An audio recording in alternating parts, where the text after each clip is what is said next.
الدنيا وقتنا قصة من نوايا راحلة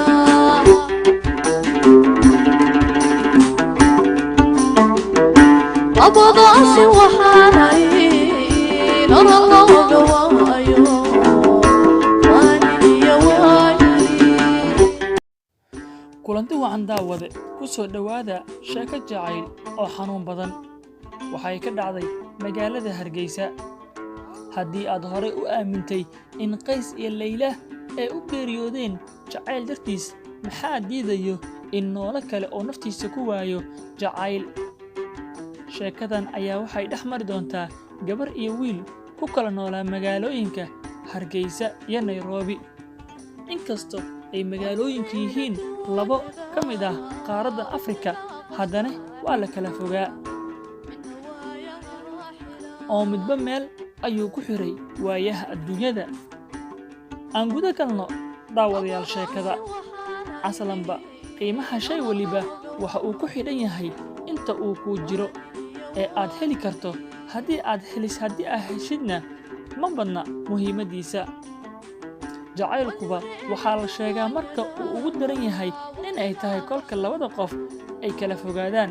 ee xuduudaha samayska ah iyo badda mawluhu kala baray ay kala hortaagan yihiin aad iyo lixaadna isugu hiloobaan labadooduba aaladda internetka ayaa marin ay fariimaha iyo codadka isku mariyaan u ahayd halkaas ayayna sidii kuwa wada jooga isaga warqabeen iyadoo jacaylkoodii iyo xiriirkoodii uu socdo oo fikta maraya ayaa waa adduunye wiilkii aabbihii oo cumro ku maqnaa geeriyooday waa aabbihii cumrada oo u diray oo carruurta kalena ay isaga daawanayeen geeridaasi waxay wiilka jacaylka la daalaadhacayay ku ahayd fallaadh waayo ku soo rideen oo meelxun ka haleeshay isagoo geerida aabbihii la daalaadhacaya ayaa culays kale ku biiray naftii uu jeclaa ayaa maalin soo wacday kuna wargelisay in uu wadnuhu xanuunayo afka ayaa laba kale noqday wuxuuna hadalkii ugu horreeyey oo uu ku celiyey noqday dhakhtar tag uu talo ahaan u siinayay dhakhaatiirtiina markii ay tagtay war wanaagsan kama soo yeerin xaaladdeedii ayuu ka sii diray oo qalliin ayaa xal looga dhigay laqal kuma aysan ladnaan tiro 3 qalliin ay martay iyadoo kii ugu dambeeyey lagu yidhi farsamo xumo qalliinadii hore ah ayaa ku heshay oo xididada dhiigga qaada ee wadnaha geeya gebigood ma shaqaynayaan sidaana xaaladdeedii ku sii xumaaday xanuunkeedu waxa uu ku soo biiray xilli uu geeriyooday aabbihii oo cumro ugu maqnaa qoyska intii kalena asiga ay aabbo u noqday waayaha adduunyada ayaa soo wajahay waxay wiilka ku ahayd buur labaad oo la kor saaray xanuunka jacaylkiisa weliba mar walba waa ay iska warqabeen iyadoo xidhiidhkoodu uu sii kordhayo oo nolosha dambe iyo sida ay u kulmayaan iyo halka ay degayaan si wadajir ah ugu wada tashanaya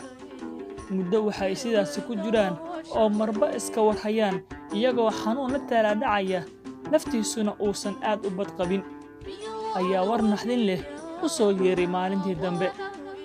habeen iyo maalin taleefankii gabadha uu kala xiriiri jiray ayaa dansanaa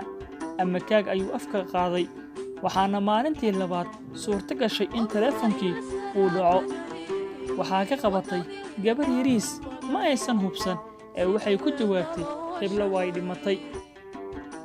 madaxa ayuu gacmaha saartay waa keligii iyo qolkiisii wuxuuna mar kale si hubsiimo leh ugu celshay taleefankii waxaase ka qabatay hooyada dhashay gabadhii uu jeclaa kuna tiri waa ay naga dhimatay annaka iyo adigaba waa ay naga wada dhimatay allaha u naxariisto intaas ayaan ku soo gabagabeynayaa qaybtii koobaad ee sheekadii waaye jacayl